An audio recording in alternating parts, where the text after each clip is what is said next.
Buenas noches, gracias por la comunicación. Tenemos entendido que tú tienes una versión un tanto diferente a la que ha dado el Comando Conjunto. Efectivamente, después de una investigación con fuentes locales confiables de la misma zona del distrito de Yochegua y cercanos a la base militar Unión Mantaro, ¿no? He obtenido la información de que un efectivo de las Fuerzas Armadas comunicó a mi fuente personal de que un soldado había sido asesinado en la torre de esa base, en la que estaba dando seguramente seguridad y estaba tratando de darse control al área donde se ubicaba esta base militar. Esta fuente ha sido corroborada directamente por la fuente quien le proporcionó esta información. Es decir, de que no es, como dice el Comando Conjunto, de que el soldado que ha fallecido en la madrugada del día de hoy ha sido producto de un mal uso de su armamento. No, las diversas fuentes que he cotejado en campo confirman que ha sido un asesinato por un francotirador de las columnas armadas del clan Quispe Palomino. Es decir, mientras este soldado hacía la guardia en su torre, recibió este impacto de bala de aparentemente un francotirador de la hueste narcoterrorista. Esa es un poco la versión que tú tendrías. Efectivamente, yo señalo de que él ha sido asesinado por un francotirador. Y evidentemente esto es una reacción de las huestes de Raúl, ¿no? Luego del operativo Ocaso Rojo, que se implementó entre el sábado 14 y el 1 de marzo pasado, ¿no? Es una respuesta entonces la muerte de ese soldado. Ahora, Jaime, importante, ¿sí? No, te quería preguntar, en los días siguientes, en las semanas siguientes, ¿qué crees tú que va a ser el clima en la zona? Porque se hablaba mucho de que a raíz de la presencia de los operativos conjuntos del comando en la zona, ya las huestes estaban migrando hacia otras zonas. ¿Esto es verdad?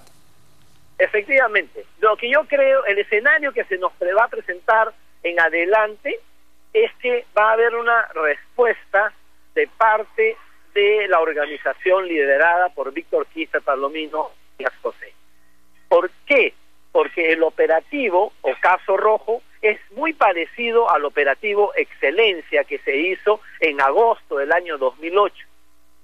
Entraron a Vizcatán, o en este caso entraron a una parte de Vizcatán, a Pampa Aurora, ¿no?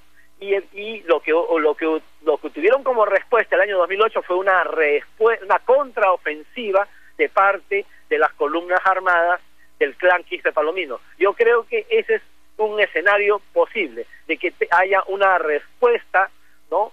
Un contragolpe, digamos, a lo que ha sido el fallido o fracasado operativo Ocaso Libertad.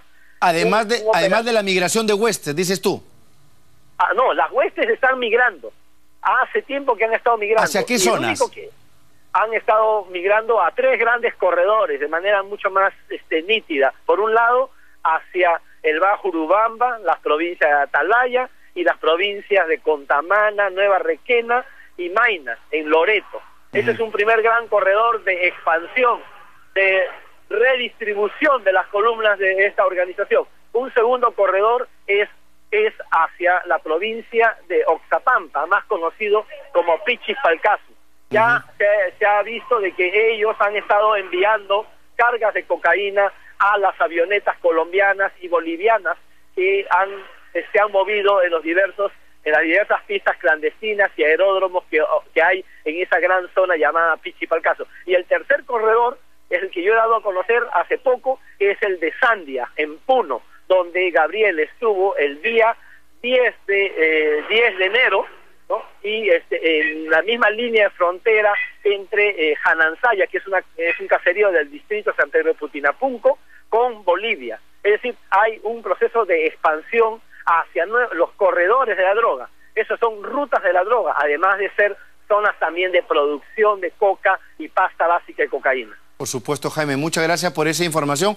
Bueno, y de ser cierto, por supuesto, ese escenario del contragolpe, imaginamos que el comando del Braen tendrá que tomar pues las medidas de previsión del caso ante esta reacción de las huestes de los hermanos Quispe Palomino en los siguientes días y semanas probablemente. Bien, Jaime. Sí, Jaime, ¿tenías algo más que agregar? Sí, solamente señalar lo siguiente, de que la violencia que se está viviendo en esa parte del Perú no se está experimentando en el mismo valle del río Apurímac. Los distritos del BRAE, que son los que todos hemos conocido históricamente, no son las zonas de accionar armado, ni de hostigamientos, ni de emboscadas, ni de las operaciones que han realizado las fuerzas combinadas del ejército y la policía. El escenario de esta nueva guerra son las zonas más alejadas del BRAE, que son las rutas de la droga. Eso es muy importante, un gran malestar en el BRAE al asociarse inmediatamente la emboscada o los operativos que se realizan con los distritos propiamente que conforman el BRAE.